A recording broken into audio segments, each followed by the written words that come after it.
إن الحمد لله نحمده ونستعينه ونستغفره ونعوذ بالله من شرور أنفسنا ومن سيئات أعمالنا من يهده الله فهو المهتد ومن يضلله فلن تجد له من دون الله وليا ولا نصيرا أشهد أن لا إله إلا الله وحده لا شريك له وأشهد أن محمدا عبده ورسوله يا أيها الذين آمنوا اتقوا الله حق تقاته ولا تموتن إلا وأنتم مسلمون يا أيها الناس اتقوا ربكم الذي خلقكم من نفس واحدة وخلق منها زوجها وبث منهما رجالا كثيرا ونساء واتقوا الله الذي تساءلون به والأرحام إن الله كان عليكم رقيبا يا أيها الذين آمنوا اتقوا الله وقولوا قولا سديدا يصلح لكم أعمالكم ويغفر لكم ذنوبكم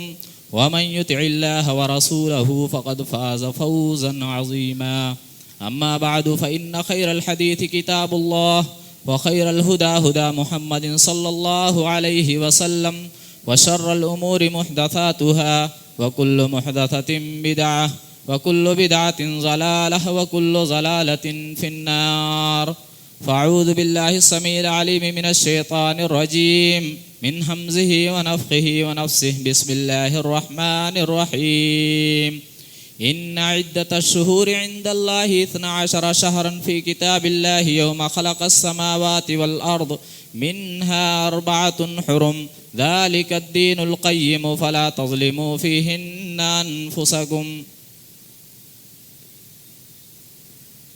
ہر قسم کی تعریف و توصیف، عظمت و بزرگی، بڑائی، کبریائی، یکتائی، تنہائی، بادشاہی اور شہنشاہی اس ذات وحدہ لا شریک لہ کے لیے لائق اور سزاوار ہے، جو ہم جملہ انسانوں کا خالق و مالک ہے، جس نے ہمیں پیدا کیا اور پیدا کرنے کے بعد ہمیں اس دنیا میں بیکار نہیں چھوڑا، بلکہ ہماری رشد و ہدایت، ہماری فلاح و بہبود اور ہماری کامیابی و کامرانی کے لیے انبیاء کرام کا ایک طویل سلسلہ بھی جاری کیا۔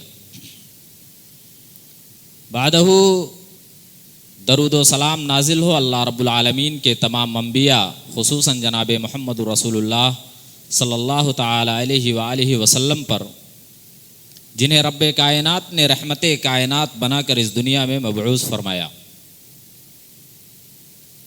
حاضرین گرامی، ہم اور آپ جس مہینے میں سانس لے رہے ہیں، یہ مہینہ اسلامی سال کا پہلا مہینہ ہے، جسے ہم محرم الحرام کے نام سے جانتے ہیں۔ یہ مہینہ انتہائی زیادہ مقدس اور محترم مہینہ ہے، اور حرمت والے ان 4 مہینوں میں سے ایک ہے جن مہینوں کو اللہ رب العالمین نے محترم بنایا ہے، مقدس بنایا ہے۔ اللہ رب العالمین قرآن مقدس کے اندر ارشاد فرماتا ہے، ان عدت الشہور عند اللہ 12 شہرا فی کتاب اللہ یوم خلق السماوات والارض۔ جب سے اللہ رب العالمین نے اس دنیا اور آسمان کو وجود بخشا، اللہ رب العالمین نے جب سے زمین و آسمان کی تخلیق کی ہے، اس دن سے لے کر کے آج تک اللہ رب العالمین کے یہاں مہینوں کی تعداد 12 ہے، اور ان 12 مہینوں میں 4 مہینے اللہ رب العالمین نے حرمت والے بنائے ہیں۔ 4 مہینوں کو اللہ رب العالمین نے محترم بنایا ہے، مقدس بنایا ہے، باادب بنایا ہے۔ یہ 4 مہینے کون ہیں جن کو اللہ نے محترم بنایا، مقدس بنایا؟ اللہ رب العالمین نے صرف اجمالی طور پر ذکر کیا ہے، منہا 4 حرم، 4 مہینے حرمت والے ہیں، 4 مہینے مقدس ہیں، لیکن اللہ نے یہ نہیں بتایا کہ وہ 4 مہینے کون سے ہیں۔ اس کے لیے ہمیں حدیث رسول صلی اللہ علیہ وسلم کو دیکھنا پڑے گا۔ ابو بکرہ رضی اللہ تعالیٰ عنہ حدیث کے راوی ہیں، وہ فرماتے ہیں السنۃ 12 شہرا منها 4 حرم، سال 12 مہینے کا ہوتا ہے، ایک سال میں 12 مہینے ہوتے ہیں، ان 12 مہینوں میں 4 مہینے حرمت والے ہیں، 3 متوالیات، 3 مہینے لگاتار ہیں، 3 مہینے پے در پے ہیں، 3 مہینوں کو اللہ رب العالمین نے ایک کے بعد دیگرے حرمت والا بنایا ہے، ذوالقعدہ، ذوالحجہ اور محرم، ان 3 مہینوں کو اللہ رب العالمین نے لگاتار ایک کے بعد دیگرے پے در پے اللہ نے محترم اور مقدس بنایا، اور ایک مہینے کو اللہ رب العالمین نے تنہا رکھا اور کہا اللہ کے رسول صلی اللہ علیہ وسلم نے وَرَجَبُ مُضَرْ الَّذِي بَيْنَ جُمَادَ وَشَعْبَان، کہ جمادی الاخری اور شعبان کے بیچ میں جو رجب کا مہینہ آتا ہے اس مہینے کو بھی اللہ رب العالمین نے محترم اور مقدس بنایا ہے۔ معلوم یہ ہوا کہ ذوالقعدہ، ذوالحجہ، محرم اور رجب، یہ 4 مہینے ایسے ہیں جن مہینوں کو اللہ رب العالمین نے محترم اور مقدس بنایا ہے۔ آخر اس کی حکمت کیا ہے، وجہ کیا ہے، سبب کیا، ریزن کیا ہے، کیا راز ہے اس میں کہ اللہ رب العالمین نے 3 مہینوں کو لگاتار حرمت والا بنایا اور ایک مہینے کو تنہا رکھ دیا؟ اس کے تعلق سے امام ابن کثیر رحمۃ اللہ علیہ فرماتے ہیں کہ 3 مہینوں کو لگاتار حرمت والا بنانے کی وجہ، اس کا سبب اور حکمت یہ ہے کہ اہل عرب کے یہاں ہمارے جیسے گاڑی گھوڑے کا انتظام نہیں تھا، لوگ دور دراز جگہوں سے سفر کر کے بیت اللہ آتے تھے، خانہ کعبہ کے پاس آتے تھے حج کرنے کے لیے یا عمرہ کرنے کے لیے، تو اللہ رب العالمین نے 3 مہینے کو لگاتار حرمت والا بنایا تاکہ ذوالقعدہ کے مہینے میں وہ لوگ اپنے گھروں سے امن و سکون کے ساتھ نکلیں، ذوالحجہ کے مہینے میں آ کر کے وہ سکون کے ساتھ حج بیت اللہ کریں، اور اس کے بعد محرم کے مہینے کو اللہ نے حرمت والا بنایا تاکہ حج کی ادائیگی کے بعد امن و سکون، اطمینان اور راحت کے ساتھ اپنے گھروں کو وہ واپس بھی ہو جائیں، راستے میں کوئی ان کے ساتھ چھیڑ چھاڑ اور جنگ و جدال نہ کرے۔ اسی لیے اللہ نے 3 مہینوں کو لگاتار حرمت والا بنایا ہے، ذوالحجہ، ذوالقعدہ، ذوالحجہ اور محرم، یہ 3 مہینے لگاتار ہیں۔ ہم جانتے ہیں ذوالحجہ کا مہینہ یہ حج کا مہینہ ہے، ہم بھی جو لوگ پہلے جانا چاہتے ہیں وہ ذوالقعدہ ہی کے مہینے میں پہنچ جاتے ہیں، ایسے ہی عرب کے لوگ بھی اپنے گھروں سے کوئی پیدل نکلتا تھا، کوئی جانوروں پر سواری کرتے ہوئے نکلتا تھا، ان کو مہینوں لگ جاتے تھے خانہ کعبہ تک پہنچنے کے لیے، اس لیے اللہ رب العالمین نے اس مہینے کو محترم قرار دیا، ذوالحجہ کے مہینے کو بھی، ذوالقعدہ کے مہینے کو بھی اور محرم کے مہینے کو بھی اللہ نے محترم قرار دیا۔ کیوں؟ تاکہ لوگ سکون و اطمینان کے ساتھ آئیں، اپنے حج کے فریضے کو ادا کریں اور اطمینان و سکون کے ساتھ پھر اپنے گھروں کو واپس چلے جائیں۔ اس کے بعد ایک مہینے کو اللہ رب العالمین نے تنہا رکھا، اللہ رب العالمین نے رجب کے مہینے کو تنہا حرمت والا قرار دیا۔ اس کی وجہ یہ ہے کہ اگر کوئی شخص کبھی عمرہ کرنا چاہے، کسی کے دل میں خیال پیدا ہو کہ میں عمرہ کروں گا، میں خانہ کعبہ جا کر کے، میں مکہ جا کر کے عمرے کو ادا کروں گا، تو اللہ رب العالمین نے ایک مہینے کو تنہا حرمت والا رکھ دیا تاکہ جو عمرہ ادا کرنا چاہتا ہے وہ سکون و اطمینان کے ساتھ آئے، عمرہ ادا کرے اور سکون و اطمینان کے ساتھ اپنے گھر کو واپس چلا جائے۔ یہ حکمت ہے ان 4 مہینوں کو محترم قرار دینے کی، ان 4 مہینوں کو مقدس بنانے کی حکمت اور راز یہی ہے تاکہ لوگ سکون کے ساتھ آئیں، حج بیت اللہ کریں اور سکون کے ساتھ اپنے گھروں کو واپس چلے جائیں۔ میرے محترم بزرگوں اور دوستوں، حرمت والے ان مہینوں کا ذکر کرنے کے بعد اللہ رب العالمین نے آگے قرآن میں کہا فَلَا تَظْلِمُوا فِيهِنَّ أَنفُسَكُمْ، اے لوگو اپنے اوپر ظلم مت کرو۔ ہم جانتے ہیں سال کے 12 مہینے میں اللہ رب العالمین نے ظلم کو حرام قرار دیا ہے، ایک لمحے کے لیے، ایک سیکنڈ کے لیے بھی ظلم کرنا شریعت کے اندر جائز اور روا نہیں ہے۔ کبھی بھی ظلم کی کوئی بھی شکل ہو، اللہ رب العالمین نے ظلم کو یقینی طور پر حرام قرار دیا ہے، لیکن اللہ نے کیا کہا فَلَا تَظْلِمُوا فِيهِنَّ أَنفُسَكُمْ، اے لوگوں خصوصیت کے ساتھ ان حرمت والے مہینوں میں ظلم نہ کرو، آخر وجہ کیا ہے؟ کون سا وہ ظلم ہے جس ظلم سے اللہ رب العالمین حرمت والے مہینوں میں خصوصیت کے ساتھ روک رہا ہے؟ سال کے 12 مہینوں میں ظلم کو حرام قرار دیا، سال کے 12 مہینوں میں اللہ نے ظلم کو حرام قرار دیا، لیکن ان حرمت والے مہینوں میں خصوصیت کے ساتھ تاکید کی اور کہا کہ اپنے اوپر ظلم مت کرنا۔ آخر اس ظلم سے مراد کیا ہے؟ کون سا ظلم ہے جس سے اللہ رب العالمین ہمیں بچنے کی تاکید کر رہا ہے؟ اگر ہم قرآن پڑھتے ہیں تو ہمیں یہ بات معلوم ہو جائے گی۔ اللہ رب العالمین نے قرآن مقدس کے اندر ایک دوسری جگہ کہا یسألونک عن الشہر الحرام قتال فی، اے نبی کریم صلی اللہ علیہ وسلم، یہ دنیا والے آپ سے پوچھتے ہیں کہ ان حرمت والے مہینوں میں جنگ کرنا جائز ہے یا نہیں، ان حرمت والے مہینوں میں قتال کرنا، جنگیں لڑنا جائز ہے یا نہیں ہے؟ اللہ رب العالمین نے اپنے نبی سے کہا اے نبی اس بات کا اعلان کر دو قتال فیہ کبیر، ان حرمت والے مہینوں میں جنگ و جدال کرنا، لڑائی جھگڑے کرنا، ظلم کی کوئی بھی شکل اختیار کرنا اللہ رب العالمین نے گناہ کبیرہ قرار دیا ہے۔ یہ ہے ظلم۔ ایک ظلم یہ ہے کہ اس مہینے میں لڑائی جھگڑا نہیں کرنا چاہیے، جنگ و جدال نہیں کرنا چاہیے، مار پیٹ نہیں کرنا چاہیے۔ اللہ رب العالمین نے اس مہینے میں جنگ و جدال کو حرام قرار دیا ہے۔ اور دوسرا مفہوم ظلم کا یہ بھی ہے کہ انسان اپنے آپ کو اللہ رب العالمین کی کسی بھی طرح کی معصیت کرنے سے بچائے، کسی بھی طرح کی معصیت کا کام کرنے سے اپنے آپ کو بچانا، یہی اللہ رب العالمین کا مقصود اور مطلوب ہے۔ اللہ رب العالمین نے فلا تظلموا فیہن انفسکم جو کہا ہے قرآن مقدس کے اندر، اس کے تعلق سے امام قتادہ رحمۃ اللہ علیہ فرماتے ہیں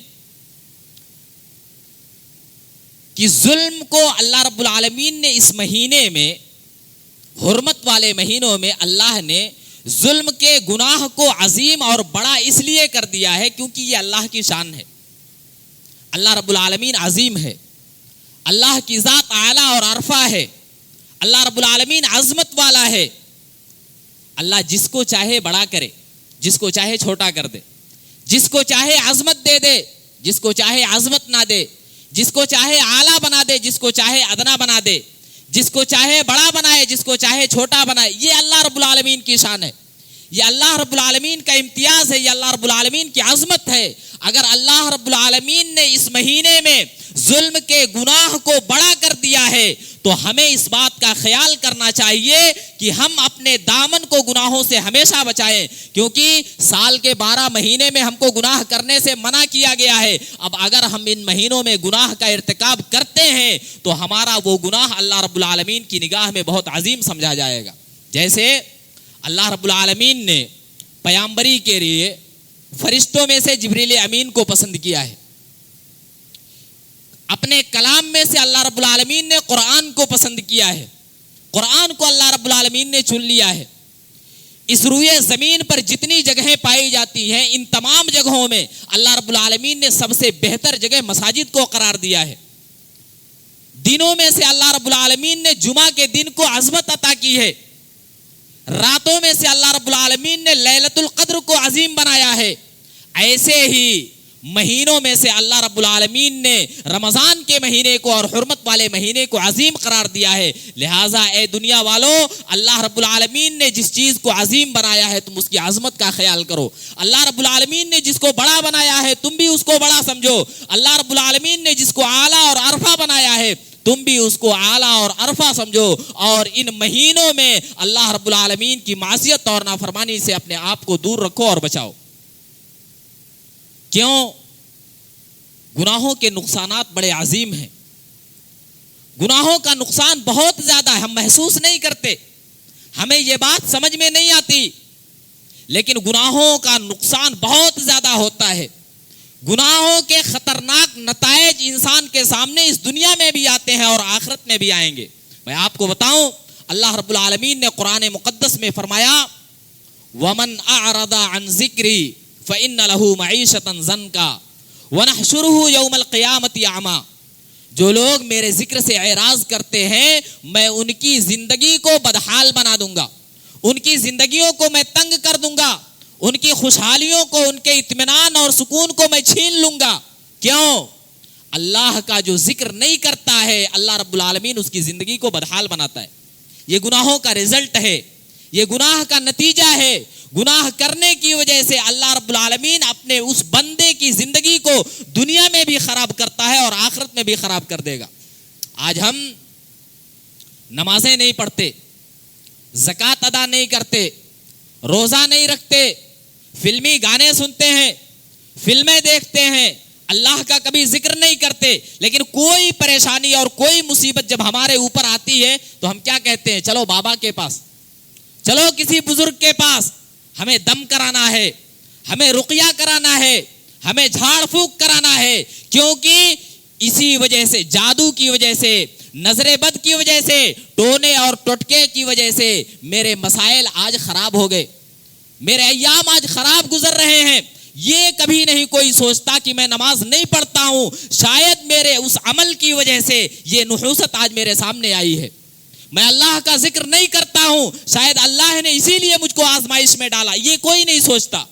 جیسے پریشانی آئے گی فوراً بابا یاد آئیں گے, فوراً کوئی شیخ اور بزرگ یاد آئے گا کہ چلو ان کے پاس دم کراتے. میرے بھائیوں, اللہ نے قرآن میں یہی کہا, من اعرض عن ذکری, جو نماز نہیں پڑھتا ہے, زکوٰۃ نہیں دیتا, اللہ کا ذکر نہیں کرتا, قرآن کی تلاوت نہیں کرتا, میں ایسے انسان کی زندگی کو بدحال بنا دوں گا, ایسے انسان کی زندگی کو میں تنگ بنا دوں گا. اور یہی نہیں, اللہ رب العالمین اس کی دنیا جو خراب کرے گا کرے گا ہی, آخرت میں اس کا کیا انجام ہوگا. اللہ رب العالمین نے آگے فرمایا, وَنَحْشُرُهُ يَوْمَ الْقِيَامَةِ أَعْمَى, کل قیامت کے دن میں اس بدنصیب انسان کو قبر سے اندھا کر کے اٹھاؤں گا. قیامت کے دن اللہ رب العالمین اس بدنصیب انسان کو قبر سے اندھا کر کے اٹھائے گا. جب وہ آدمی اللہ رب العالمین کے دربار میں پہنچے گا تو اللہ سے سوال کرے گا, پوچھے گا, ربی لما حشرتنی اعمی, اے میرے پروردگار, اے میرے رب, اے میرے مالک, تو نے مجھے اندھا کیوں کر دیا؟ میں تو بینا تھا, میں تو دیکھنے والا تھا, تو نے مجھ کو بصارت جیسی عظیم نعمت سے نوازا تھا. اللہ, تو نے آج مجھ کو اندھا کیوں بنا دیا؟ جانتے ہو اللہ رب العالمین جواب کیا دے گا؟ اللہ کہے گا, سن, اگر تجھے اپنے سوال کا جواب چاہیے تو سن, اتت کا آیاتنا فنسیتہا, میرا قرآن تیرے پاس آیا تو بھول گیا, میرا نبی تیرے پاس آیا تو بھول گیا, میرا ذکر تیرے پاس آیا تو نے میرا ذکر نہیں کیا. فَكَذَلِكَ الْيَوْمَ تُنْسَى, آج میں نے تجھ کو بھلا دیا, آج میں نے تجھ کو بھلا دیا. جیسے کا تیسا, ہم جانتے ہیں جزاء سیئۃ سیئۃ مثلھا, برائی کا بدلہ برا ہوتا ہے, جو جیسا کرتا ہے ویسا پاتا ہے, جیسا کرو گے ویسا بھرو گے, یہ مثل مشہور ہے. تو جو شخص دنیا میں گناہوں کا ارتکاب کرتا ہے, نمازوں کو ادا نہیں کرتا, قرآن کو نہ حفظ کرتا ہے, نہ قرآن کو دیکھ کر کے پڑھتا ہے, نہ قرآن کا ناظرہ پڑھتا ہے, نہ قرآن کی کوئی صورت اسے یاد ہے, نہ اللہ رب العالمین کا کبھی وہ ذکر کرتا ہے, اللہ رب العالمین کو کبھی یاد نہیں کرتا, ایسے انسان پر اگر مصیبت آتی ہے تو اسے فوراً سوچنا چاہیے کہ یہ میری بدعمالی کا نتیجہ ہے, یہ میری بدعمالی کا نتیجہ ہے, میں نے اللہ کی نافرمانی کی ہے, میں نے اپنے رب کو ناراض کیا ہے, اس لیے اللہ رب العالمین نے مجھے آزمائش میں ڈال رکھا ہے. جو اللہ والے ہوتے ہیں اللہ ان کی دنیا بھی بناتا ہے اور آخرت بھی بناتا ہے. جو ہمیشہ نمازیں پڑھتے ہیں, اللہ کا ذکر کرتے ہیں, زکوٰۃ ادا کرتے ہیں, نافرمانیوں سے دور رہتے, اللہ رب العالمین ان کی دنیا بھی بناتا ہے اور آخرت بھی سنوارتا ہے. لیکن جو اللہ رب العالمین کی نافرمانی کرتا ہے, اللہ رب العالمین کا ذکر نہیں کرتا, نماز قائم نہیں کرتا, اللہ اس کی دنیا بھی برباد کرتا ہے اور اس کی آخرت بھی برباد ہو جاتی ہے. میرے محترم بزرگوں اور دوستوں, اس لیے اس محرم کے مہینے میں خصوصیت کے ساتھ ہمیں ہر طرح کے گناہوں سے بچنا چاہیے, ہر طرح کے گناہوں سے. ایک اور بات میں آپ کو بتاؤں, آدم علیہ السلام جو ہمارے جد امجد ہیں, ہمارے دادا ہیں, ابو البشر کہا جاتا ہے ان کو. آپ جانتے ہیں اللہ نے ان کو پیدا کیا تو اپنی جنت میں رکھا تھا, لیکن صرف ایک گناہ کی وجہ سے اللہ نے اپنی جنت جیسی عظیم نعمت چھین لی. کیوں؟ گناہ کی وجہ سے. ہم اور آپ 24 گھنٹے میں کتنے گناہ کرتے گنتی نہیں, ہر قدم پہ ہم گناہ کرتے ہیں. بلکہ آج کا زمانہ ایسا ہے کہ نیکی کرنے کے بعد اس کی حفاظت کرنا بڑا مشکل ہو گیا. ہم نیکیاں کرتے ہیں لیکن اس کو بچا نہیں پاتے، پھر گناہ میں ملوث ہو جاتے ہیں۔ ذرا غور کرو، آدم علیہ السلام سے صرف ایک غلطی ہوئی، ایک گناہ کی وجہ سے اللہ رب العالمین نے اپنی جنت جیسی نعمت چھین لی، اور ہم گناہوں پہ گناہ کرتے ہیں۔ اس کے بعد اللہ رب العالمین سے یہ امید رکھتے ہیں کہ اللہ رب العالمین ہم پر اپنی رحمتیں نچھاور کرے گا، اللہ رب العالمین ہمیں روزی دے گا، اللہ رب العالمین اپنی نعمتیں ہمارے اوپر نازل کرے گا۔ یہ کیسے ممکن ہے؟ یہ کیسے ہو سکتا ہے؟ اگر آدم علیہ السلام ایک غلطی کی بنیاد پر اللہ رب العالمین ان سے جنت جیسی عظیم نعمت چھین سکتا ہے، تو ہماری ایک غلطی کی بنیاد پر اللہ رب العالمین ہم سے اپنی نعمتیں کیوں نہیں چھین سکتا؟ آج ہم روتے ہیں، گڑ گڑاتے ہیں، ہمارے روزی میں برکت نہیں ہے، اللہ رب العالمین نے ہمیں بیمار کر رکھا ہے۔ یہ ساری چیزیں ہمارے سامنے آتی ہیں، ہمارے گھروں میں روزیاں نہیں آتی، اللہ رب العالمین نے ہم کو اپنی رحمتوں سے دور کر دیا ہے، بارش نازل نہیں ہو رہی ہے، روزیاں نہیں آ رہی ہیں، نعمتیں نہیں مل رہی ہیں، اور اللہ رب العالمین صحت اور تندرستی سے نہیں نواز رہا ہے۔ یہ ساری کیا چیزیں ہیں؟ یہ ساری بلائیں، یہ ساری مصیبتیں، یہ ساری پریشانیاں اس لیے ہیں کہ آپ اللہ رب العالمین کے نافرمان ہو، آپ اللہ رب العالمین کے ناشکرے ہو، آپ اللہ رب العالمین کے عاصی ہو، آپ اللہ رب العالمین کے گنہگار بندے ہو۔ اسی لیے اللہ رب العالمین نے دنیا میں آپ کو آزمائش میں ڈال دیا ہے۔ اللہ رب العالمین نے قرآن میں کہا کہ ہم تمہیں آزمائیں گے، کیسے؟ من الخوف، کبھی خوف میں مبتلا کر کے، والجوع، بھوک میں مبتلا کر کے، نفس میں، جسم کے اندر بیماریاں ڈال کر کے، مالوں میں کمی کر کے۔ یہ سب آزمائش کے طریقے ہیں۔ اللہ رب العالمین اس طریقے سے اپنے بندوں کو آزماتا ہے۔ اگر بندہ اس پہ ثابت قدم رہتا ہے، آزمائش پہ صبر کرتا ہے، اللہ کا ذکر کرتا ہے، اللہ رب العالمین سے دعائیں کرتا ہے، تو یہ آزمائشیں جلدی سے ختم ہو جاتی ہیں۔ لیکن اگر بندہ صبر نہیں کرتا، اللہ کا ذکر نہیں کرتا، گناہوں کو نہیں چھوڑتا، گناہوں کو لذت کا ذریعہ سمجھتا ہے، تو یہ آزمائشیں کبھی ختم نہیں ہوتی۔ آزمائش کا آنا اس بات کی دلیل ہے کہ آپ کے اندر ایمان ہے، آپ ایمان والے ہو، آپ اللہ کی نگاہ میں اس کے محبوب بندے ہو۔ اسی لیے اللہ رب العالمین نے آپ کو آزمائش میں ڈالا ہے۔ جن کے اوپر آزمائشیں نہیں آتی، انہیں یہ سوچنا چاہیے کہ شاید اللہ رب العالمین مجھ سے ناراض ہو چکا ہے، شاید اللہ رب العالمین مجھ سے ناراض ہے، اس لیے اللہ نے مجھ کو آزمائش میں نہیں ڈالا۔ اللہ کے رسول کہتے ہیں اشد الناس بلاء الانبیاء ثم الامثل فالامثل، سب سے زیادہ آزمائشیں انبیاء کی ہوتی ہیں، کیونکہ ان کا ایمان سب سے مضبوط ہوتا ہے۔ اس کے بعد انبیاء سے کمتر درجے کے ایمان والوں کی آزمائش ہوتی ہے، پھر ان لوگوں کی آزمائش ہوتی ہے جن کا ایمان صحابہ سے بھی کم ہوتا ہے، پھر ان کی آزمائش ہوتی ہے جن کا ایمان ان سے بھی کمتر ہوتا ہے۔ آج اللہ رب العالمین اگر ہمیں آزمائش میں ڈالتا ہے تو ہمیں یہ سوچنا چاہیے ہم اللہ رب العالمین کی نگاہ میں اس کے محبوب بندے ہیں، اس لیے اللہ نے ہم کو آزمائش میں ڈالا ہے۔ ہمیں صبر کرنا چاہیے اور اللہ رب العالمین سے دعا کرنا چاہیے کہ مولا تو ان مصیبتوں کو مجھ سے دور کر دے، مجھے صحت مندی عطا فرما، مجھے ہر طرح کی نعمتوں سے نواز۔ یہ دعا کرنا چاہیے۔ اللہ رب العالمین اپنے اس بندے کے صبر پر خوش ہوتا ہے اور اسے اپنی نعمتوں سے نوازتا ہے۔ میرے محترم بزرگوں اور دوستوں، یہ محرم الحرام کا مہینہ ہے، اس میں گناہوں سے ہمیں اپنے آپ کو بچانا ہے، اپنے دامن کو ہمیشہ پاک رکھنا ہے گناہوں سے۔ لیکن قرآن اور حدیث میں جہاں ان مہینوں کی عظمت کی بات کی گئی ہے، جہاں ان مہینوں کو محترم اور مقدس بنایا گیا ہے، وہیں ان مہینوں میں آج سب سے زیادہ گناہ کے کام ہوتے ہیں، سب سے زیادہ گناہ کے کام انہی عظمت والے مہینوں میں انجام دیے جاتے ہیں۔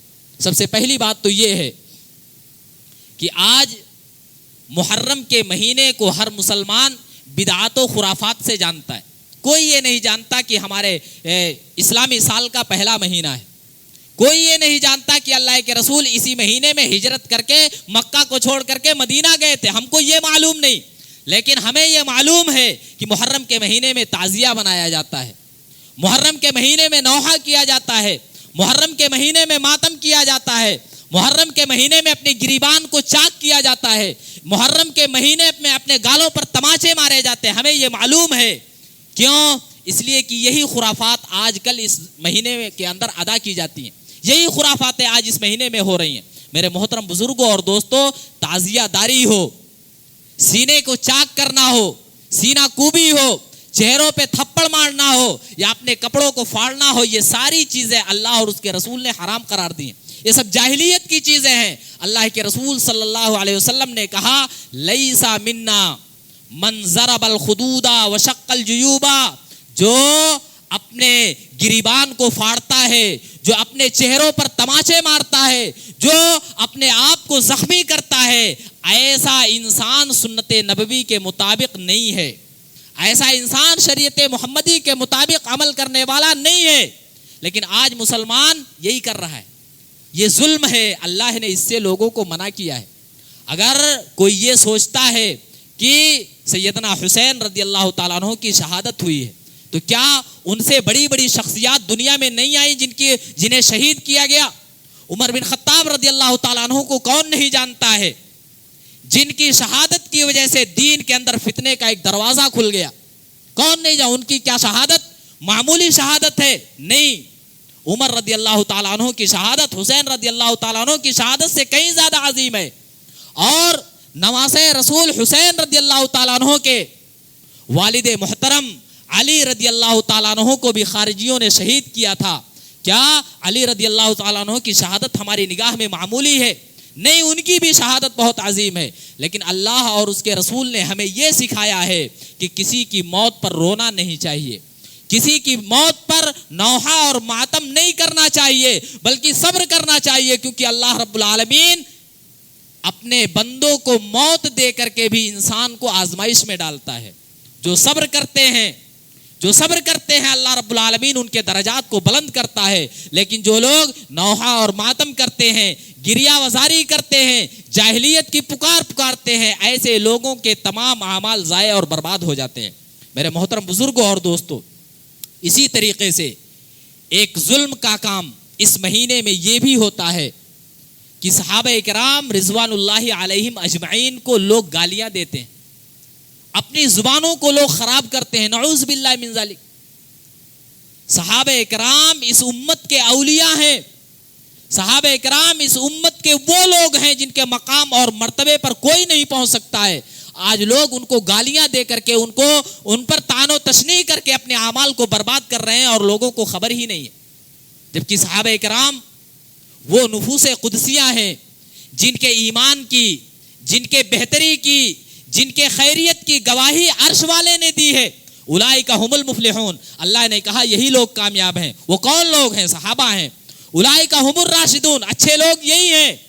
اللہ اولئک هم المؤمنون حقا. حقیقی مومن، اچھے مومن یہی صحابہ کرام کی جماعت ہے. یہ عرش والے نے صحابہ کرام کے بارے میں گواہی دی ہے. جن کے اچھائی کی گواہی عرش والا دے رہا ہو، جن کے خیریت کی گواہی عرش والا دے رہا ہو، جن کو اللہ رب العالمین کامیاب بتا رہا ہو، آج ان لوگوں پر لوگ طعن و تشنیع کرتے ہیں، ان کو گالیاں دیتے ہیں، اپنی زبان طعن کو دراز کرتے ہیں، اپنے نامہ اعمال کو برباد کرتے ہیں.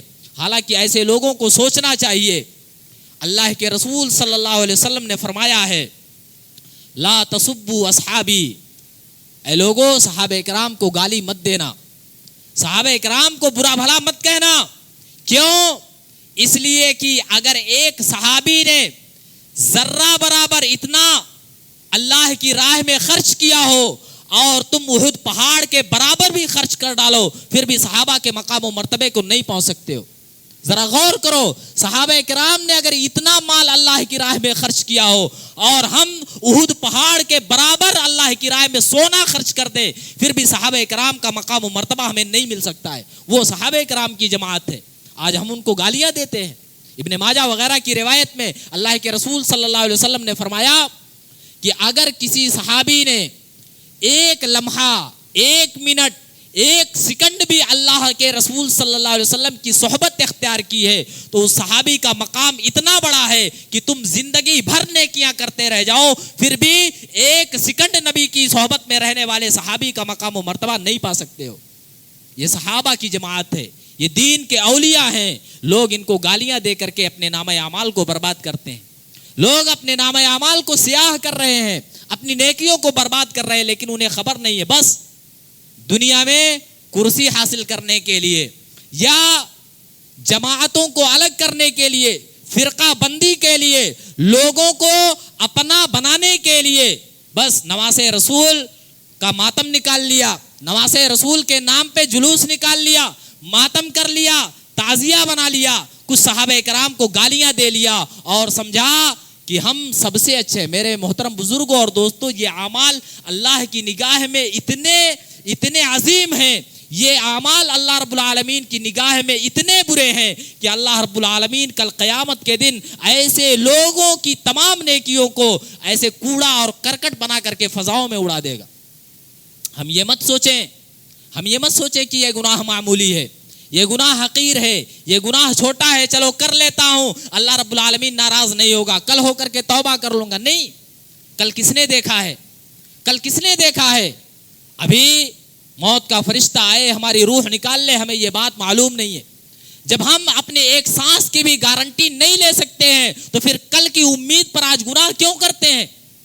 ہمیں جب ایک سانس کی گارنٹی کسی کو نہیں دے سکتے تو پھر کل توبہ کی امید پر آج ہم اپنے آپ کو گناہوں میں کیوں ملوث کرتے ہیں؟ میرے محترم بزرگوں اور دوستوں, گناہوں سے ہمیشہ اپنے آپ کو بچاؤ, گناہوں سے ہمیشہ اپنے دامن کو بچاؤ, گناہوں سے ہمیشہ اپنے آپ کو دور رکھو. ہاں, اس محرم کے مہینے میں صرف ایک عمل اللہ کے رسول سے ثابت ہے. وہ عمل کیا ہے؟ اللہ کے رسول نے 10ویں محرم کو روزہ رکھا ہے. 10 محرم کو روزہ رکھنا شریعت کے اندر جائز ہے, بلکہ اللہ کے رسول صلی اللہ علیہ وسلم نے یہ بھی کہا کہ اگر آئندہ سال میں بقید حیات رہا, میری زندگی رہی, تو آئندہ سال میں 9 محرم کو بھی روزہ رکھوں گا. اسی لیے 9 محرم اور 10ویں محرم کو روزہ رکھنا یہ اللہ کے رسول سے ثابت ہے. اس کے علاوہ اور کوئی عمل اس ماہ محرم کے اندر ثابت نہیں. اگر کوئی کہتا ہے تعزیہ بنایا جائے, ماتم کیا جائے, گریبان چاک کیا جائے, اپنے چہروں پر تماچے مارے جائیں, جاہلیت کی پکاری جائے, صحابہ کرام کو نعوذ باللہ گالیاں دی جائے, سب و شتم کیا جائے, اگر کوئی یہ کہتا ہے یہ سب حلال ہے تو وہ زندیق ہے, وہ مرتد ہے, وہ کافر انسان ہے جو صحابہ کرام کو گالیاں دے رہا ہے اور دین بنا رہا ہے. میرے محترم بزرگوں اور دوستوں, اسی لیے ہمیں اس مہینے میں اپنے آپ کو گناہوں سے بچانا ہے. یہ نہیں کہ صرف 10 محرم کو گناہوں سے اپنے آپ کو بچانا, نہیں, یہ پورا مہینہ عظمت والا ہے, پورا مہینہ حرمت والا ہے. اللہ نے اس پورے مہینے کو مقدس اور محترم بنایا ہے. اس میں چھوٹے چھوٹے گناہوں سے بھی اپنے آپ کو بچائیں اور بڑے بڑے گناہوں سے بھی اپنے دامن کو پاک رکھیں تاکہ ہمارا رب ہم سے راضی اور خوش رہے. میرے محترم بزرگوں اور دوستوں, یہ چند باتیں تھیں جو میں نے آپ کے سامنے بیان کی ہیں. اللہ رب العالمین سے میری دعا ہے کہ اللہ رب العالمین مجھے اور آپ کو زیادہ سے زیادہ اعمال صالحہ کرنے کی توفیق عطا فرمائے, گناہوں سے اپنے دامن کو بچانے کی توفیق بخشے. الہ العالمین, ہم میں جو بیمار ہیں تو انہیں شفائے کاملہ عاجلہ عطا فرما, ہم میں جو پریشان حال ہیں تو ان کی پریشانیوں کو دور فرما, ہم میں جو مقروض ہیں تو انہیں قرض کی ادائیگی کی توفیق عطا فرما. الہ العالمین, تمام مسلمانوں کے علم میں, عمل میں, رزق میں, مال میں اور اولاد میں برکت عطا فرما. الہ العالمین, تو ہمیں جب تک زندہ رکھ, دین اسلام پر زندہ رکھ, اور ہمارا خاتمہ ہو تو ایمان پر ہمارا خاتمہ ہو. آمین. وآخر دعوانا ان الحمد للہ رب العالمین.